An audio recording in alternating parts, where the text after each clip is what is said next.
Okay, so if you watched my last video, I talked about why I switched from Denon to Pioneer, and here I am. I wanted to make, I don't know if it's going to be a video or two, about my journey on going from where I was, I'd say fairly proficient on the Denon gear, to trying to get back up to speed on Pioneer. So I've switched it on. I've done an update, which I won't bore you with. I worked out how to do that. That was fairly straightforward, to be fair. Different than on Denon, but hey ho, it's not a deal breaker by any means. So I thought the best way to do this would be, I've prepared a set that I know really well. Rather than playing the whole set, I'm going to pick some transitions and just try and get through them and work out where it is that something's different. And you're going to see me make mistakes. You're going to see me ask questions, I'm sure, because even though I've already set this up with where I think the cues are, I'm pretty sure it's not going to go as I expect. So let's see. We'll get started. So this is a transition that I'm going to post a link in this video. If you want to go back and see how I originally did it, then there it is right now. So let's have a go on this. So before we get started, let's talk about this transition so you know what it is I'm trying to do. It is fairly straightforward, but I'm probably going to make a massive hash of it. What I've got is a track called Burning Up. It's a Tony DV track, and it would have been playing from the previous transitions. It's going for, it's quite a hard-hitting track, being Tony DV, but it's all about the breakdown for this transition. I absolutely love the breakdown when it comes in. And then when I was putting this transition together, I don't know, a month or two ago, what I loved was I found another track called Remember, featuring Stevie Appleton. The vocals on here go so beautifully on here without any key change, without messing around with anything, any key shift. So those two work beautifully.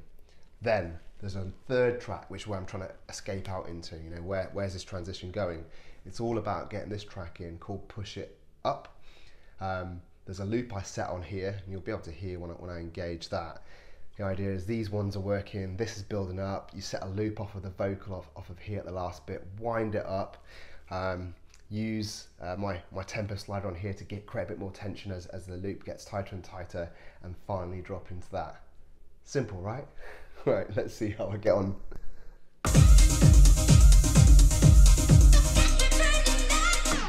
First mistake. It's my cue.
Let's quit it right there. Straight away, yeah, my muscle memory. I'm looking around, I'm slow. I kind of know when things are supposed to happen. What I realized very quickly was, even though I've set up on this deck, and if I just switch to this camera here, so on this deck, I normally have a point. I've tried to make my cues and my markers. You see where E is there. Let's see. Yeah, so I've actually set up a loop there. So when I get to it, I should enter it, but normally I'm used to on the Denons, it kind of gets there, and I would see I was in the loop, and I would engage it, and I don't know if I got sidetracked there, but I guess this is the whole point of this. This is going to be painful. Let's try that again. I probably won't go from as far back this time. Save you listening to all that.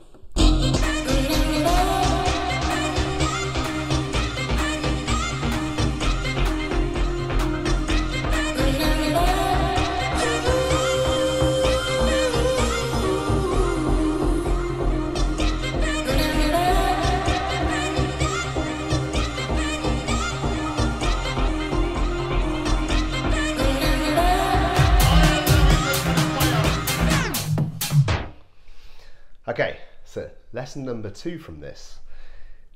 I can't just hit engage on the loop. You probably noticed there how it skips slightly. What I was trying to do was time entering the loop over here. I've got E set up as loop. I wanted to enter at the right time, but yeah, my timing wasn't brilliant there in the first place. I could have been better on my hot cues, but also I've got to be very quick to get that bang on so it doesn't skip. So I think rather than having a loop that I'm going to engage at the right time, I'm probably just going to set a manual loop. That's 16 beats, which I can do from here. Let's see, gonna have to work this one out. Try again.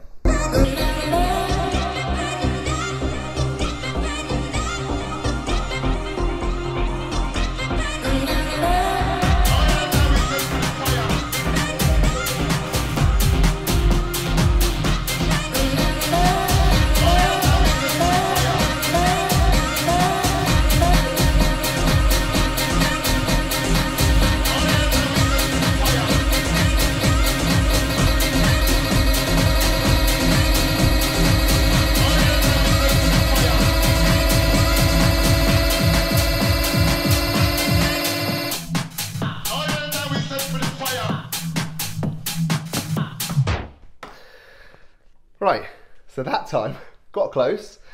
Number of things. One, I remember partway through that, God, this is going right back to scratch. Things that are so natural, I'm not doing well at all. Normally I have on this, what's it called? It's called master tempo. I think that's what it should be. It's so when I change the pitch, I want the pitch to change up. I engage that. And I think that was the right thing to do to make it go up, pitch up. I didn't hear it pitching up, so I'll try that in a second. The other thing I forgot to do, because my muscle memory's all gone to crap here, I'm supposed to, on this transition, release this at the same time so this all builds up and it all comes together. But yeah, none of that happened. Let's try again. In fact, let's just see what happens with this and see if I can understand why that wasn't pitching up. So if we start this, let's just get a bit of bass.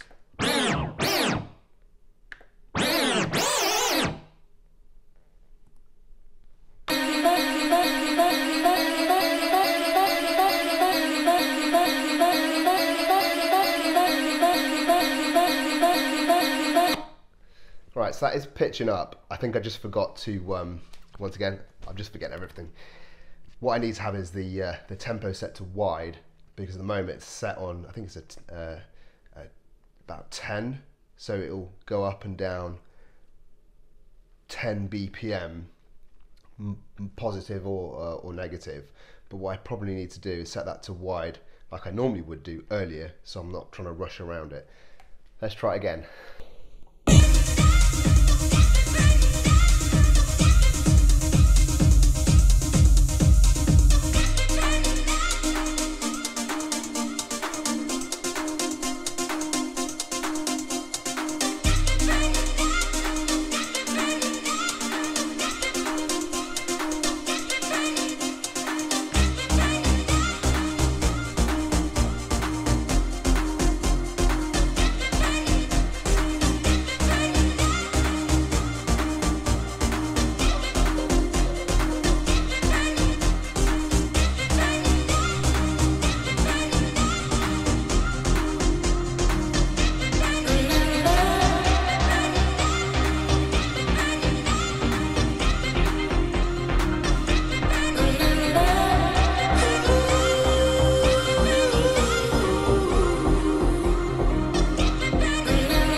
did it after about 4 attempts. Definitely could not have walked into a club and just performed that straight away. It's going to take some practice. I'm very slow at looking for how I need to do things. So thing one, and maybe if there's anyone in the comments who knows this, let's see, I want to set a 16 bar loop. I guess if I know that's a 16 bar loop coming up, then I can do it that way. It'd just be handy to have that set, but there it is as my loop that I preset, but I don't know how to engage that. I don't know how to engage that before or as I get to it without having to remember, oh, this is a 16 bar loop. All I have to do is press that button, and because I already know I've set it up as a 16 bar loop, I'm kind of there. What I'm gonna have to do is just either have it ready, beat loop, and know it's 16, memorize it. I suppose I could use this, that sets a loop, and then I just double it with that. This has got 2 times. Need to go back and understand what it is I'm doing here actually. So much to learn. It's going to take some practice. It's not the end of the world. I am loving doing it. Hopefully this hasn't been boring for you to watch. This has almost been in my mind as I try and go through a process of how do I do something on this, and hopefully it's not too painful to watch. Hopefully you've enjoyed it. I'm going to go back to practicing, see if I can do it 3, 4, 5 times where it just pick up the speed. And then, yeah, I guess with the rest of it, some of it will become easy the more I do this, because I'll start to understand what these subtle nuances are. But yeah, thank you for watching. Hope you've enjoyed it. And yeah, come back and I'll do another transition. You can see me bumble around a little bit more. See you next time.